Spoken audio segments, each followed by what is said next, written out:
नमस्कार दोस्तों, स्वागत है आपका। आज जो हम कहानी देखने वाले हैं वो एक सच्ची कहानी है। ये जिस लड़के की कहानी है उस लड़के का नाम है दोस्तों केविन। केविन ये कहता है दोस्तों कि अपने टीनेजर के बाद दोस्तों उसको गलत संगत में वो पड़ गया और जो आपराधिक लोग होते हैं गैंग वाले वगैरह उनमें वो थोड़ा सा घुल मिल गया था। तो इस वजह से वो जब जा रहे थे तब एक दिन अचानक उन पर आंतरिक उनके जो झगड़े होते हैं ऐसा कुछ झगड़ा वहाँ पे शुरू हुआ और वहाँ पे इसको गोली भी लगी और ये बेहोश हो गया। इसको समझ नहीं आया कि उसके साथ क्या हो रहा है और उसके साथ वो ये कहता है कि अलग ही दुनिया में दोस्तों उसने अपने आप को पाया। और वहाँ पर सबसे बड़ी बात वो ये कह रहा था कि जैसे सूरज का प्रकाश चारों ओर फैला था और वहाँ पे बहुत ही खुशनुमा एहसास उसको लग रहा था।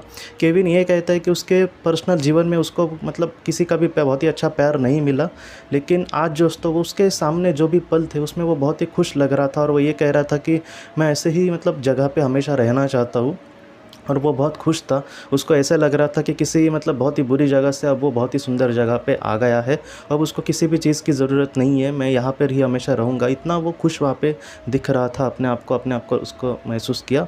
उसके बाद वो ये कहता है कि एक बहुत ही अलग उसको एहसास हुआ। एक उसके साइड में किसी को उसने देखा और उसने जब देखा तो एक पंख वाला, उसने ये कहा है कि जैसे एंजल होते हैं वैसा कोई उसने देखा।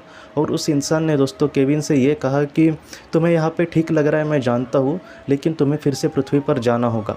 केविन ने यह कहा उनसे कि मुझे अपने जीवन में ऐसा बहुत ही खुशी का एहसास कभी भी नहीं हुआ, मैं आज बहुत खुश हूँ, मैं फिर से नहीं जाना चाहता। लेकिन उस पवित्र आत्मा ने यह कहा कि तुमने अपने जीवन को किसी चीज़ के लिए, मकसद के लिए पृथ्वी पर जिया था, जियाने के लिए कोशिश की थी, लेकिन तुम बहुत ही गलत कर्म कर रहे हो। अच्छा यही है कि तुम गलत कर्मों को अच्छे से सुधारने की कोशिश करो और तुम्हें अपने आप पर फ़क्र हो, ऐसी कोई ज़िंदगी जीने की कोशिश करो तो तुम्हारे जीवन का सार्थक हो सकता है, जो फ़िलहाल तक नहीं हुआ है। केविन ये कहता है कि उसके बाद वो सोच में थोड़ा सा पड़ गया कि हाँ ये सच कह रहे, क्योंकि उसने अब तक हमेशा अपने ही बारे में सोचा था कि मेरे साथ बुरा हुआ है तो मैं भी किसी के साथ बुरा करूँ तो उसमें क्या है, बुरा है। तो इस तरीके से वो सोचता था। और लेकिन आज उस पवित्र आत्मा ने जब उसको ये समझा कर कहा तब केविन कहता है कि हाँ ठीक है। और उस पवित्र आत्मा ने दोस्तों केविन को फिर से पृथ्वी पर भेज दिया।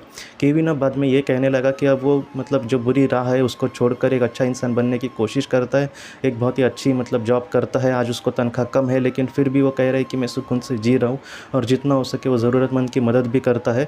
और ज़्यादातर अपने बहुत सारे जो बुरे राह पर गए थे दोस्त उनको भी उसने सही राह पर लाने के लिए मदद करने की कोशिश की है। तो केविन का जो बदलाव है वो यही कहता है कि ईश्वर ने कहीं ना कहीं मुझे एक बहुत ही बड़ा दूसरा चांस दिया है और इसको मैं गंवाने की कोशिश कभी भी नहीं करूँगा और जितना हो सके मैं सत्य की राह पर चलूँगा, किसी का कभी भी खुद के स्वार्थ के लिए नुकसान नहीं करूँगा। तो ये जो कहानी है मुझे लगता है ये हमें ये सिखाती है कि जो बड़ी पवित्र आत्माएं होती है उनका हम पर बहुत ज़्यादा ध्यान होता है दोस्तों। तो वो भी यही चाहते हैं कि हम किसी का कभी भी बुरा ना करें, हम बुरी संगत में ना पड़े, हम कोई भी किसी का बुरा ना करें। हम जितना हो सके हमें अपने आप पर गर्व हो, हमारे आत्मा को अपने आप पर गर्व हो। इस तरीके से हमें जीवन में आगे बढ़ना होगा और एक अच्छा इंसान बन के हमें ज़रूर जीना होगा दोस्तों। जो अच्छा इंसान बनता है दोस्तों वो सिर्फ अपने आत्मा को, अपने समुदाय की आत्मा को या फिर उसके मार्गदर्शक को ही खुशियाँ नहीं देता, बल्कि उसके परिवार वालों को, उसके पड़ोसियों को, उनको भी बहुत सारी खुशियाँ देता है। तो एक ऐसा जो जीवन होता है दोस्तों तो वो आत्मा का जीवन बहुत ही महत्वपूर्ण होता है। आज के इस भाग को लेकर अगर आपके कोई भी सवाल हो तो आप ज़रूर पूछें, जितना हो सके मैं उसका आपको जवाब देने की कोशिश करूंगा। हम अपनी अगली वीडियो में मिलते हैं। आप अपने परिवार का ख्याल रखना। आपका बहुत बहुत धन्यवाद। ज़िंदगी की रोशनी ये संस्था ऐसे लोगों के लिए काम करती है जिन्होंने किसी अपने को खोया है या फिर जो लोग अपनी ज़िंदगी में बहुत ही ज़्यादा दुखी है। जो लोग इस संस्था से जुड़ते हैं उनको तकरीबन 50 किताबें भेजी जाएगी उनके व्हाट्सएप पर या फिर ईमेल पर।